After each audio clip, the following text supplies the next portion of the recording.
I found that with depression, one of the most important things you could realize is that you're not alone.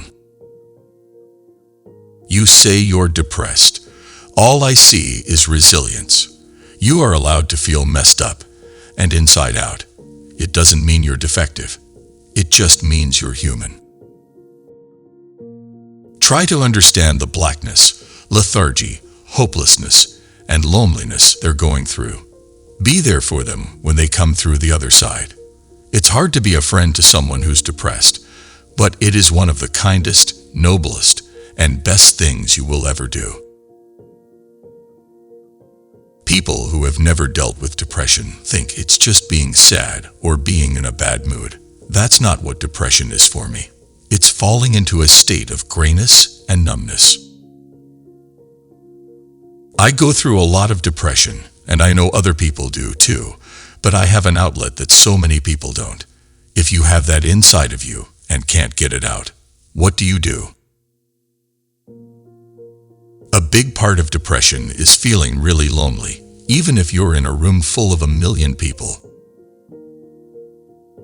When you're surrounded by all these people, it can be lonelier than when you're by yourself.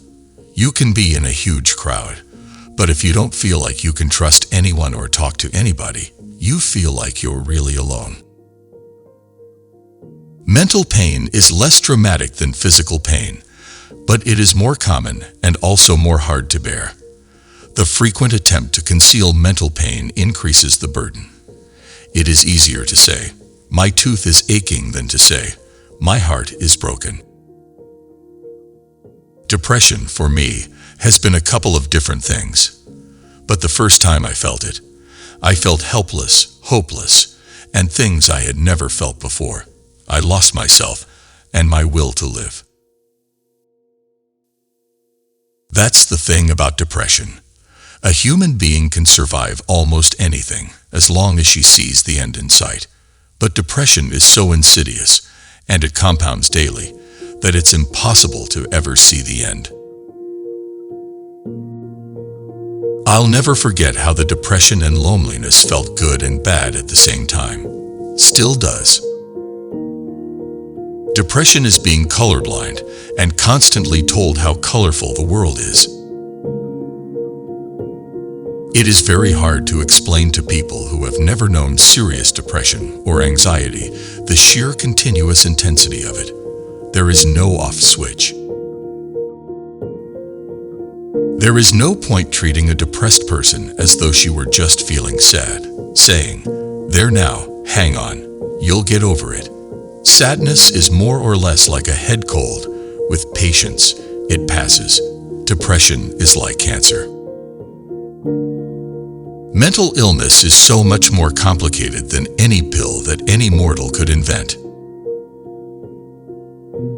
Depression, suffering, and anger are all part of being human. Every man has his secret sorrows which the world knows not, and oftentimes we call a man cold when he is only sad. There are wounds that never show on the body that are deeper and more hurtful than anything that bleeds. I couldn't be with people, and I didn't want to be alone. Suddenly my perspective whooshed, and I was far out in space, watching the world. I could see millions and millions of people, all slotted into their lives. Then I could see me. I'd lost my place in the universe. It had closed up, and there was nowhere for me to be. I was more lost than I had known it was possible for any human being to be. I didn't want my picture taken because I was going to cry. I didn't know why I was going to cry, but I knew that if anybody spoke to me or looked at me too closely, the tears would fly out of my eyes, and the sobs would fly out of my throat, and I'd cry for a week. I could feel the tears brimming and sloshing in me like water in a glass that is unsteady and too full. Depression presents itself as a realism regarding the rottenness of the world in general, and the rottenness of your life in particular. But the realism is merely a mask for depression's actual essence, which is an overwhelming estrangement from humanity. The more persuaded you are of your unique access to the rottenness, the more afraid you become of engaging with the world, And the less you engage with the world, the more perfidiously happy-faced the rest of humanity seems for continuing to engage with it. When people don't know exactly what depression is, they can be judgmental. It is important not to suppress your feelings altogether when you are depressed. It is equally important to avoid terrible arguments or expressions of outrage. You should steer clear of emotionally damaging behavior. People forgive, but it is best not to stir things up to the point at which forgiveness is required. When you are depressed, you need the love of other people, and yet depression fosters actions that destroy that love. Depressed people often stick pins into their own life rafts. The conscious mind can intervene. One is not helpless. Depression on my left, loneliness on my right. They don't need to show me their badges. I know these guys very well. Maybe we all have darkness inside of us, and some of us are better at dealing with it than others. Sometimes I just think depression's one way of coping with the world. Like some people get drunk, some people do drugs, some people get depressed. Because there's so much stuff out there that you have to do something to deal with it. Listen to the people who love you. Believe that they are worth living for even when you don't believe it. Seek out the memories depression takes away and project them into the future. Be brave. Be strong. Take your pills. Exercise because it's good for you, even if every step weighs 1,000 pounds. Eat when food itself disgusts you. Reason with yourself when you have lost your reason. That is all I want in life, for this pain to seem purposeful. It's not all bad. Heightened self-consciousness, apartness, an inability to join in, physical shame, and self-loathing, they are not all bad. Those devils have been my angels. Without them, I would never have disappeared into language, literature, the mind, laughter, and all the mad intensities that made and unmade me. I need one of those long hugs where you kind of forget whatever else is happening around you for a minute. I don't want to do anything. I don't even want to start this day, because then I'll just be expected to finish it. I'm not better, you know. The weight hasn't left my head. I feel how easily I could fall back into it, lie down and not eat, waste my time and curse wasting my time. Look at my homework and freak out and go and chill at errands. Look at Nia and be jealous again. Take the subway home and hope that it has an accident. Go and get my bike and head to the Brooklyn Bridge. All of that is still there. The only thing is, it's not an option now. It's just a possibility, like it's a possibility that I could turn to dust in the next instant and be disseminated throughout the universe as an omniscient consciousness. It's not a very likely possibility. People talk about physical fitness, but mental health is equally important. I see people suffering, and their families feel a sense of shame about it, which doesn't help. One needs support and understanding. I am now working on an initiative to create awareness about anxiety and depression and help people. The worst type of crying wasn't the kind everyone could see, the wailing on street corners, the tearing at clothes. No, the worst kind happened when your soul wept, and no matter what you did, there was no way to comfort it. A section withered and became a scar on the part of your soul that survived. For people like me and Echo, our souls contain more scarred tissue than life. Some friends don't understand this. They don't understand how desperate I am to have someone say, "I love you and I support you just the way you are because you're wonderful just the way you are."